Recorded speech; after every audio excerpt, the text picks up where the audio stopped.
കഴിഞ്ഞ 15 കൊല്ലക്കാലം കേരളത്തിലെ കക്ഷി രാഷ്ട്രീയ കിടന്ന് കടവിറങ്ങിയതിന്റെ തഴമ്പാടാ ഈ വക്കച്ചന്റെ കയ്യില്. നീ കൊന്നതിന്റെ 4 ഇരട്ടി കൊല്ലിച്ചിട്ടുണ്ടടാ ഈ വക്കച്ചൻ. നീ ഗണ്ണ് കണ്ടിട്ടുണ്ടോടാ? ഗണ്ണ്. നമസ്കാരം. ഒരു കഥാപാത്രം പ്രേക്ഷകന്റെ മനസ്സിനെ തൊടുമ്പോൾ മാത്രമാണ് ആ അഭിനേതാവ് തിളക്കമുള്ള നടനായി മാറുന്നത്. നമ്മുടെ സിനിമാ ലോകത്ത് ധാരാളം പേര് ഈ ശ്രേണിയിലുണ്ട്. അനുവാചകന്റെ ആസ്വാദനത്തെ തന്റെ ശബ്ദവിന്യാസത്തിലൂടെ നിശബ്ദമാക്കാനും പ്രകോപിതനാക്കാനും കഴിയുമെങ്കിൽ അവിടെ ആ നടൻ ഒരു വിജയമായി.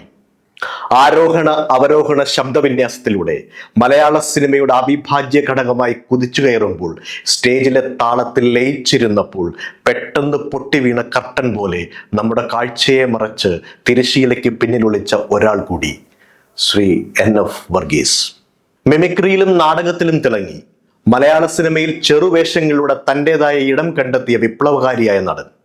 സ്വന്തം ശരികളും അതിൻ്റെ മൂല്യത്തിലുമുള്ള കടുംപിടുത്തം അദ്ദേഹത്തിന്റെ പ്രത്യേകതയാണ്. ചിലപ്പോൾ ഈ വാശികളാകാം തൻ്റെ സിനിമാ യാത്രയ്ക്ക് വേഗം കുറിച്ചത്.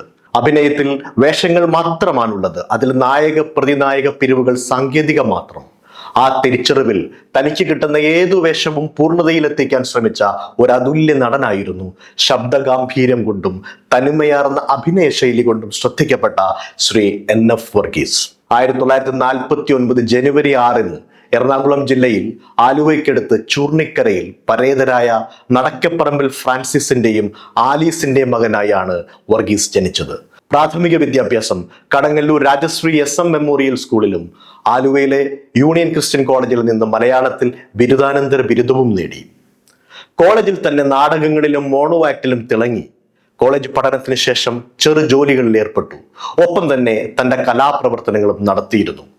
കലാഭവന്റെ ആദ്യകാല മിമിക്രി പ്രോഗ്രാമുകൾ നിറസാന്നിധ്യമായിരുന്നു അദ്ദേഹം. സ്വതസിദ്ധമായ ശബ്ദഗാംഭീര്യം കൊണ്ട് വേദികളിൽ നിറഞ്ഞു നിന്ന അഭിനയ സാന്നിധ്യം. കലാഭവനിൽ നിന്നും മാറി സിദ്ദിഖ് ലാൽ കൂട്ടുകെട്ടിലെ ഹരിശ്രീ ട്രൂപ്പിലും പ്രവർത്തിച്ചു. പിന്നീട് TV സീരിയലുകളിലും സജീവമായിരുന്നു. ജൂഡ് അട്ടിപ്പറ്റിയുടെ മിഖായലിന്റെ സന്തതികൾ എന്ന സീരിയലിൽ ഏറെ ജനശ്രദ്ധ പിടിച്ചുപറ്റിയതാണ്. സിദ്ദിഖ് ലാൽ കൂട്ടുകെട്ട് ആദ്യമായി തിരക്കഥ രചിച്ച സത്യനന്ദിക്കാട് സംവിധാനം ചെയ്ത 1986 പുറത്തിറങ്ങിയ മലയാള ചിത്രമാണ് പപ്പൻ, പ്രിയപ്പെട്ട പപ്പൻ. മോഹൻലാൽ, ലിസീർ, റഹ്മാൻ, തിലകൻ തുടങ്ങിയവരാണ് ഈ ചിത്രത്തിൽ പ്രധാന വേഷങ്ങൾ ചെയ്തത്. ഈ ചിത്രത്തിൽ ഒരു ചെറുവേഷം ചെയ്തുകൊണ്ടാണ് NF വർഗീസ് ആദ്യമായി സിനിമയിൽ അഭിനയിക്കുന്നത്. അതിനുശേഷം ഫാസിൽ രചനയും സംവിധാനവും നിർവഹിച്ച് 1986 പുറത്തിറങ്ങിയ ആക്ഷൻ ത്രില്ലർ ചിത്രമാണ് പൂവിന് പുതിയ പൂന്തന്നൽ. മമ്മൂട്ടി, സുരേഷ് ഗോപി, സുജിത, നദിയ മൊയ്തു, ബാബു ആന്റണി, തിലകൻ തുടങ്ങിയവർ അഭിനയിച്ച സിനിമയിൽ ബെന്നിയുടെ ഫേക്ക് ഫാദറായി വീണ്ടും ചെറുവേഷത്തിൽ അഭിനയിച്ചു അദ്ദേഹം. പിന്നീട് ഇറങ്ങിയ സൈമൺ പീറ്റർ നിനക്കു വേണ്ടി എന്ന ചിത്രത്തിലെ പോലീസ് ഓഫീസർ, സുഹൃത്ത് സിദ്ദിഖ് ലാൽ കൂട്ടുകെട്ടിൽ പുറത്തിറങ്ങിയ റാംജി റാവു സ്പീക്കിംഗ്, ഇതിൽ ഓഫീസിലെ ഒരു സ്റ്റാഫായിട്ടാണ് വർഗീസ് വേഷമിട്ടത്. തുടർന്ന് ഒരു കൊച്ചു ഭൂമികുലുക്കം, ഉപ്പുകണ്ടം ബ്രദേഴ്സ്, ഭൂമിഗീതം, ബട്ടർഫ്ലൈസ് തുടങ്ങിയ ചിത്രങ്ങളിലൂടെ ചെറിയ ചെറിയ വേഷങ്ങളിൽ വർഗീസ് തന്റെ അഭിനയം തുടർന്നു. തന്നിലെ അഭിനേതാവിനെ പ്രകടിപ്പിക്കാനുള്ള ഒരവസരത്തിനായി കാത്തിരിക്കുകയായിരുന്നു വർഗീസ്. ഡെന്നിസ് ജോസഫ് തിരക്കഥ എഴുതി സിബി മലയിൽ സംവിധാനം ചെയ്ത് 1993 പുറത്തിറങ്ങിയ ആകാശദൂത് എന്ന ചിത്രത്തിലെ പാൽക്കാരൻ കേശവൻ എന്ന വില്ലൻ കഥാപാത്രത്തിലൂടെ അതിനുള്ള വഴി തുറന്നു. അമേരിക്കൻ ടെലിവിഷൻ ചിത്രമായ വിൽ ലവ് മൈ ചിൽഡ്രൻ ചില മാറ്റങ്ങളോടെ മലയാളത്തിൽ ആവിഷ്കരിക്കുകയായിരുന്നു. ഈ സിനിമയിലെ പ്രകടനം NF വർഗീസ് നടന്റെ ഒരു വഴിത്തിരിവായിരുന്നു. ആകാശദൂതിലെ വേഷത്തിന് ശേഷം വർഗീസിനെ തേടി അഭിനയ സാധ്യതയുള്ള വേഷങ്ങൾ ധാരാളം എത്തി. മാനത്തെ വെള്ളിത്തേര്, കമ്മീഷണർ, കടൽ, ചുക്കാൻ, പുത്രൻ, സാഗരം സാക്ഷി, സ്ഫടികം, സിപ്പായി ലഹള, പീറ്റർ സ്കോട്ട്, അക്ഷരം, സല്ലാപം, അങ്ങനെ ഓരോ സിനിമകളിലൂടെ തന്റെ സാധ്യതകൾ മലയാള സിനിമയിൽ അടയാളപ്പെടുത്തി മുന്നേറി. പ്രതിനായക വേഷത്തിൽ മലയാളത്തിലെ മുൻനിര നായകന്മാരുടെ എതിരായി NF വർഗീസിന്റെ പേരും ചേർത്തുവെച്ചു. ലേലത്തിലെ കടയാടി രാഘവൻ, പത്രം എന്ന സിനിമയിലെ വിശ്വനാഥൻ, വല്യേട്ടനിലെ മാമ്പ്രം ബാവ, പ്രജയിലെ ലാഹിൽ വക്കച്ചൻ, നരസിംഹത്തിലെ മണപ്പള്ളി പവിത്രൻ, അങ്ങനെ പേരുകൊണ്ട് വേർതിരിച്ചറിയാൻ കഴിയുന്ന കഥാപാത്രങ്ങളെ അഭ്രപാളിയിൽ ചേർത്തുവെച്ച അതുല്യ നടനായിരുന്നു NF വർഗീസ്.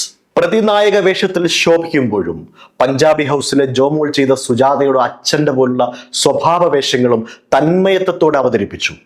മലയാള സിനിമയിൽ വിവിധ വേഷങ്ങളിൽ തിളങ്ങിയ NF വർഗീസ് മറക്കാനാവാത്ത ഒരുപിടി കഥാപാത്രങ്ങളെ മലയാള സിനിമയ്ക്ക് സമ്മാനിച്ചു. തിരക്കേറിയ സിനിമാ താരമായിരിക്കുമ്പോഴും ആകാശവാണിയിൽ റേഡിയോ നാടകത്തിൽ അഭിനയിക്കുകയുണ്ടായി. വിയറ്റ്നാം കോളനി എന്ന ചിത്രത്തിലെ റാവുത്തർ എന്ന ഗുണ്ടയ്ക്ക് അഭ്രപാളിയിൽ ശബ്ദം കൊടുത്തതും NF വർഗീസ് എന്ന കലാകാരനാണ്. കൂടാതെ മറ്റു ചില ചിത്രങ്ങളിലും അദ്ദേഹം കഥാപാത്രങ്ങൾക്ക് ശബ്ദം കൊടുത്തിട്ടുണ്ട്. റോസിയാണ് വർഗീസിന്റെ ഭാര്യ. 1978 ഇവരുടെ വിവാഹം. ഇവർക്ക് സോഫിയ, സോണി, സുമിത, സൈറ എന്നിങ്ങനെ 4 മക്കളുണ്ട്. തിരക്കായിരുന്ന വർഗീസ് കുടുംബകാര്യത്തിലും ശ്രദ്ധാലുവായിരുന്നു. കുട്ടികൾക്ക് നല്ല വിദ്യാഭ്യാസം തന്നെ നൽകി. ഭാര്യ റോസിയാണ് എല്ലാം നോക്കിയിരുന്നത്. കാർക്കശ്യക്കാരനും സ്നേഹസമ്പന്നനുമായിരുന്നു. കിട്ടുന്ന പ്രതിഫലങ്ങൾ ദൂർത്തടിക്കില്ലായിരുന്നു. ആഡംബര ജീവിതം ഇഷ്ടമായിരുന്നില്ല. നല്ലൊരു കുടുംബസ്ഥനും കൂടിയായിരുന്നു ശ്രീ NF വർഗീസ്. അദ്ദേഹത്തിന്റെ മകൾ സോഫിയ വർഗീസ് പിതാവിന്റെ ഓർമ്മയ്ക്കായി NF വർഗീസ് പിക്ചേഴ്സ് എന്ന പ്രൊഡക്ഷൻ കമ്പനി സ്ഥാപിച്ച് പ്യാലി എന്ന ചിത്രം നിർമ്മിച്ചാണ് സിനിമാ മേഖലയിലേക്ക് കടന്നു വന്നത്. ഒരു അവാർഡ് ലഭിക്കണമെന്നതായിരുന്നു അപ്പച്ചിയുടെ ഏറ്റവും വലിയ ആഗ്രഹം.